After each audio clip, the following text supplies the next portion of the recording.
అందరికీ నమస్కారం. అందరూ ఎలా ఉన్నారు? నేనైతే చాలా బాగున్నాను. మీరందరూ కూడా ఆరోగ్యంగా ఆనందంగా ఉండాలని మనస్ఫూర్తిగా కోరుకుంటున్నాను. ఈరోజు స్పెషల్ అయితే గీ రైస్ విత్ చికెన్ కర్రీ అండి. చాలా ఫ్లేవర్ఫుల్గా ఉండే గీ రైస్ మీరు ఒకసారి నేను చూపించే విధంగా ప్రిపేర్ చేసుకుని చూడండి. చాలా టేస్టీగా ఉంటుంది. ఈ సమ్మర్ హాలిడేస్కి మీ పిల్లలకి ఈ స్పెషల్ రెసిపీ చేసి పెట్టండి. కొంచెం కూడా మిగిల్చకుండా తినేస్తారు. ఒక్కసారి టేస్ట్ చేస్తే మళ్ళీ మళ్ళీ ఇదే కావాలంటారు. తక్కువ ఇంగ్రీడియంట్స్తో ఎక్కువ టేస్ట్నిచ్చే ఈ రెసిపీస్ని ఎలా ప్రిపేర్ చేసేయాలో చూసేద్దామా? ఈ గీ రైస్ని ప్రిపేర్ చేసుకోవడానికి ముందుగా ఆనియన్స్ ఫ్రై చేసుకోవాలి. నేను గీ రైస్ని కుక్కర్లో ప్రిపేర్ చేస్తున్నాను కాబట్టి కుక్కర్ పెట్టుకుని ఆయిల్ హీట్ అయిన తర్వాత ఒక మీడియం సైజ్ ఆనియన్ని సన్నగా కట్ చేసుకుని ఫ్లేమ్ని మీడియంలో పెట్టుకుని ఇలాగా బ్రౌన్ కలర్ వచ్చే వరకు ఫ్రై చేసుకుని తీసి పక్కన పెట్టుకోవాలి. ఈ ఆయిల్ని కూడా ఒక బౌల్లోకి తీసుకోవాలండి. ఈ ఆయిల్ని చికెన్ కర్రీ ప్రిపేర్ చేసేటప్పుడు యూజ్ చేసుకోవాలి. ఇప్పుడు ఇందులో 2 టేబుల్ స్పూన్ల నెయ్యి వేసుకుని క్యాష్యూ కిస్మిస్ వేసుకుని ఫ్రై చేసుకుని ఒక ప్లేట్లోకి తీసుకుని పక్కన పెట్టుకోవాలి. ఇప్పుడు ఇందులో బిర్యానీ ఆకు, లవంగాలు, చెక్క, యాలకులు వీటిని మాత్రమే వేసుకోవాలండి.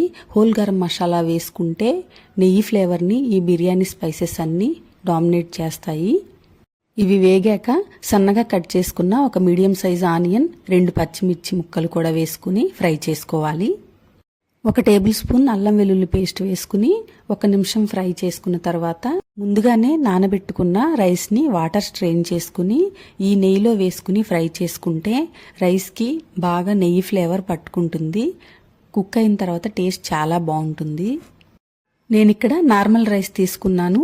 దీనికి 1కి 2 గ్లాసుల వాటర్ అయితే సరిపోతుంది. మీరు బాస్మతి రైస్ తీసుకున్నట్లయితే 1కి 1.5 వాటర్ అయితే పర్ఫెక్ట్గా సరిపోతుంది.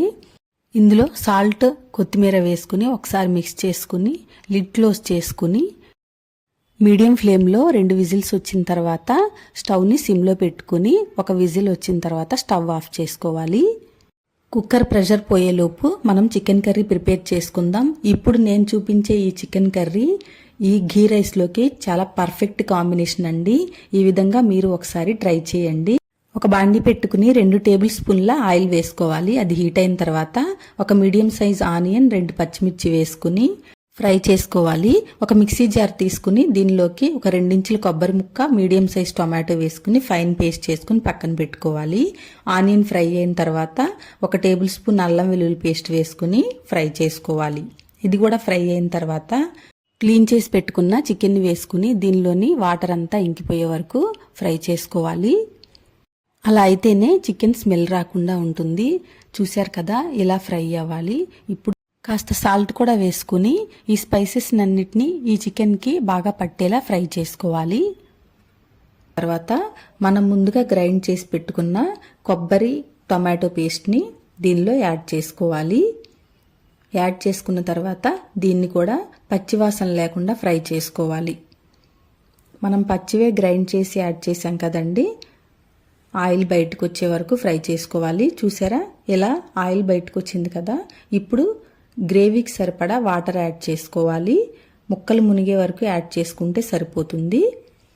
వాటర్ అడ్జస్ట్ చేసుకున్న తర్వాత లిడ్ క్లోజ్ చేసుకుని 10 నుంచి 15 నిమిషాలు ఉడకనివ్వాలి.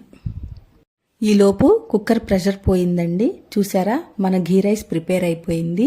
దీని మీద మనం ముందుగా ఫ్రై చేసుకున్న ఆనియన్స్, క్యాష్యూ, కిస్మిస్, కొత్తిమీర వేసుకుని ఒకసారి మిక్స్ చేసుకోవాలి. చూసారా ఎంత పొడి పొడిగా రైస్ కుక్ అయిందో. మంచి ఫ్లేవర్తో టేస్ట్ చాలా బాగుందండి. మీరు ఒకసారి తప్పకుండా ట్రై చేయండి. మా ఇంట్లో ఈ ఘీ రైస్ చికెన్ కర్రీ చాలా బాగా నచ్చింది. మీరు ట్రై చేస్తారు కదూ. ట్రై చేసి తప్పకుండా కామెంట్ చేయండి. ఇంకైతే చికెన్ కర్రీ రెడీ అయిపోయినట్లేనండి. ఒక 1/2 స్పూన్ గరం మసాలా యాడ్ చేసుకుని మరో 2 నిమిషాలు కుక్ చేసుకుని ఆయిల్ సెపరేట్ అయిన తర్వాత కొత్తిమీర యాడ్ చేసుకుని స్టవ్ ఆఫ్ చేసుకోవటమే. చూసారా, చికెన్ పర్ఫెక్ట్గా కుక్ అయింది. ఈ వీడియో మీకు ఎలా అనిపించిందో కామెంట్ చేయండి. ఈ రెసిపీ కనుక మీకు నచ్చితే మీ ఫ్రెండ్స్ అండ్ ఫ్యామిలీకి షేర్ చేయండి. పద్మజాస్ తెలుగింటి వంటలు ఛానల్కి సబ్స్క్రైబ్ చేసుకోండి. Thanks for watching.